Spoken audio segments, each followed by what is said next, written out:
Over here in the top right corner, formerly from Team Slayers, is the Teal Protoss known as Arthur, the winner of the Slayers Open Call Tournament, and doing fantastic in North American Star League. Is currently 5-2, looking to solidify his record. In the bottom left, we have from Team Root Gaming, it's Masa, the Korean-Canadian, who still represents North America, but also one of the top talents. People are looking to players like him and Illusion for some of for Terran results, which actually brings me to say good luck, Illusion, by the way, in the Blizzard World Championship, the Battle.net World Championships. I would like to see some foreign Terran rise up. Chris has been practicing hard over in Korea. Masa has been doing good work as well, though, and I'm so excited to see this game against Arthur. This is, to me, this is Masa's proving grounds.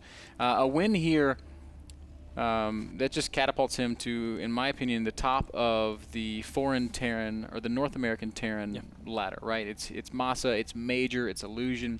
These are the three guys. On some level, you want to talk about Select, but we also know that Select is basically retiring at the end of the season. So you know, if Masa wins this, if he puts himself in a position to go far in our playoffs, I think you're looking at maybe the birth of like the next big North American talent. A loss here doesn't take anything away from the kid, but it just means that he's got some more development to do. That's right. It's not only just a win against a strong Korean, it's a win in his worst matchup in the time where it matters the most. It tests a lot of the intangibles that people really look for in the superstars, especially for tournament performances. And guys, Frodan loves nothing more than to test intangibles. It's his favorite thing. It's true. I always talk about intangibles, no matter what I do, Ben. If you talk to Frodan about rating players, he will break them down in like all these different ways. He'll talk about their macro, he'll talk about their micro, he'll talk about map awareness, decision making, positioning. But Frodan's favorite thing to talk about is intangibles. That's right. The confidence, the way they're able to conduct themselves, even the way players condition themselves in health. I think that's actually really important as well. Some players are just awful at taking care of their bodies. So, like, you would give Machine a very high intangible score. I would. You would. Also in his ability to basically be in a good mindset. Machine's like the nicest guy alive. You know Bryce, right? So what kind of intangible score would you give Naniwa? I'd basically say incomplete because I wouldn't be able to give him a full grade. He's changing, man. He's in the middle of submitting his new report. You see his interview with Slasher? He's like a very cheery interviewee, you know. He's an awesome guy. I saw his interview with Rachel. I think all of Reddit saw his interview with Rachel of how that went. Rachel's got A+ intangibles. We've got a pretty aggressive opening coming here out of Masa. Concussive Shell Marauder opening with a Reactor Barracks, cranking out some Marines. And it looks like Arthur's thinking one gate expand right now. We see the probe moving down to the low ground. I think Masa could very possibly catch Arthur here, as long as he manages to kind of hide what his intentions are. Yeah, because Arthur didn't scout it. For all he knows, it can just be the standard Hellion play that we've been seeing out of Terran players. I love kind of punishing early expanse from Protoss, especially if they tech. And that's going to make Arthur drop a couple more gates just to be more safe rather than tech to Robo. Although now the Marauder reveal is huge. Arthur now sees it. Does he have enough units to prepare for it? This is a pretty old throwback build that Polt loved doing in Terran vs. Protoss. And I'm not sure that Arthur can actually save this Nexus. I don't think it's the end of the world for him if he has to cancel it and sit up on the high ground. But it's going to be a little bit annoying nonetheless. There's no SCVs. Okay, here comes a single SCV to throw down a bunker if need be. So there is that possibility. Arthur also manages to sneak a probe out. So will we see a pylon go down somewhere else on the map? Oh, he does catch the Stalker with the concussive shells. Although Masa doesn't necessarily want to go straight into it, but he realizes there's not actually that many units, and he will be able to poke from the low ground as well. A couple sentries in danger of dropping. Nice win here for Masa. I like that Arthur's not necessarily trying to adamantly defend his Nexus either, realizing I got to give up something here, waiting for more time. 3 gateways has finished as well, but Masa picking off more than he should. Yeah, sentry going down there, and that's a little bit painful. This Nexus taking a lot of fire. There's 4 Stalkers, 2 Marauders. Arthur can't come down that ramp right now, Dan. He's bringing some probes as well. I guess he doesn't want to let the bunker finish. He realizes it's almost time. Masa trying to rush over to the bunker. Is he going to be able to deny it? Oh, it's going to be close, but great play here from Arthur. He will shut this down. Fatality probes zapping that Marauder to death. And the expansion will be saved. Very well played there by Arthur. He comes out of that with a small worker lead and an excellent tech. Masa did expand behind this. He's not dead in the water by any means. No, but he definitely didn't kill enough to, I think, justify the entire cost. You're supposed to be able to pick off a little bit more, especially if you get the bunker. Masa tried to play it very thin and avoid the probes killing it, but just kind of hug the bunker and was able to do a little bit more damage. Great hold by Arthur. Now, we see that Masa's already starting to transition by getting up more barracks and getting his factory. He can go for a little bit more aggression as soon as the medevacs come out. But because he invested so much into the early Marauders and the concussive shell, his gas count's pretty limited, so doesn't have that many options. And I feel like Arthur's in a very nice spot, Ben.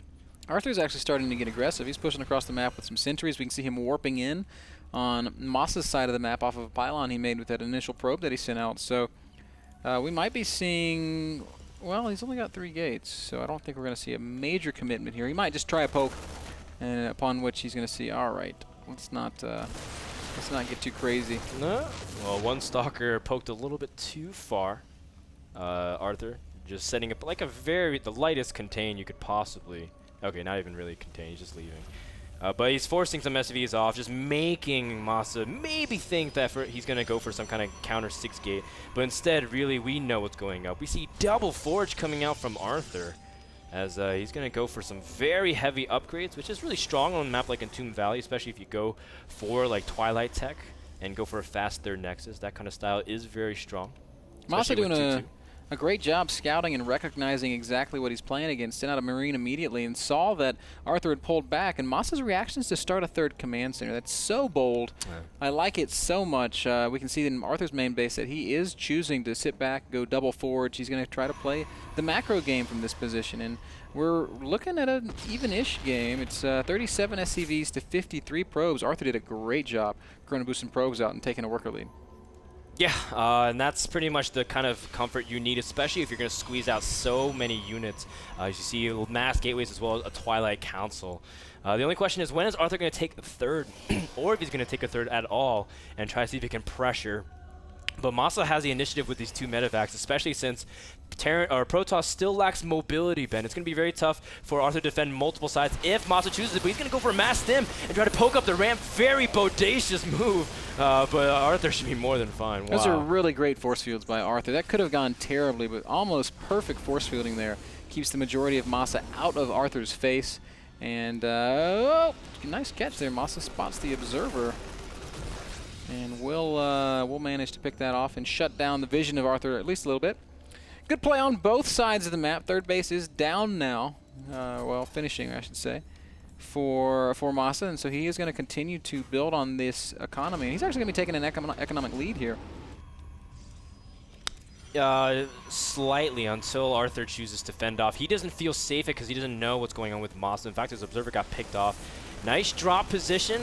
Ooh, if he's able to pick off some of these workers and able to get out, then that's a great trade. Actually, killing off way more workers than he should. Masa doing a great job positioning, especially picking it off. Medevac drops, but he got a great scout as well, seeing no 3rd, seeing double forge, and even catching... Did he catch a glimpse of the Twilight? I think he did. No, he didn't, actually. That's a little bit unfortunate. Still fantastic play. Kills some workers, creates a worker lead for himself, and economically, he's in just a wonderful position. If we look at the tech, if we look at the upgrades, we can see that it's all kind of close. 1-1's done for Protoss, not quite ready for Terran yet. And we are actually approaching a scary point in the game, as we've got Immortals out, we've got Zealots out, we've got a lot of sentries with energy out. And Masa's going to have to mount a defense here. He does not have bunkers back at home, so Arthur could do some real damage here. Yeah, it's very interesting, too, because he went for Blink. If you go for Charge, that's normally the more aggressive type, but a double drop coming in the natural, killing off lots of workers. This is going to force Arthur to commit to this 3rd base, and Masa can just lift, really, or he's going to go for the natural. Arthur has so many units. I don't know how in the world Masa's going to hold this immediately. Probes, or SCVs, I should say, coming off the line. Big blink here by Arthur. He is going to crush everything in Masa's natural at the same time. Masa doing massive damage on Arthur's side of the map. He's killed the natural. He's going to unpower all these gateways. This is a base race, folks. And the question really is, will Masa be able to get enough units out to ever answer to this Protoss army? Oh, but now +1/+1 finishing for Masa, and that's going to be very nice considering medevacs are onto the field on even upgrades. Terran is actually sitting very nice, although Arthur still has a lot of sentry energy, so that can really come to play. Both players' economies are pretty much shut down. Mortal in the middle of the map gets caught by the returning forces of Masa as he is making his way back through the center. Probes are coming. It is all or nothing. One final bloody battle to the death. Who will come out ahead here? These Immortals so key. Masa microing everything as well as he possibly can, but I just don't think he's got enough, and he's going to tap out. GG. Wow. Exciting game number 1 between Masa and Arthur, but ultimately Arthur with the stronger I guess punch. It just has bigger army, and the big thing that Arthur was waiting for was enough resources to make a Nexus, and they just did a mass exodus out of his base, realizing, you know, I can't even hold on to this base. Really liked the decision-making from Arthur as well, being able to just target down the natural and basically pick off things that are really high priority. It's very nice. The game brought to you guys by Azo monitors. Azo offers the best in gaming and production monitor technology. Head over to azo.com/NA where you can pick up your own Azo monitor today. So don't go anywhere, guys. Game number 2 between Masa and Arthur, the battle for a potential second, or who's going to fall to maybe not even make the wild cards. We'll find out right after this break. Don't go anywhere. This is North America Star League.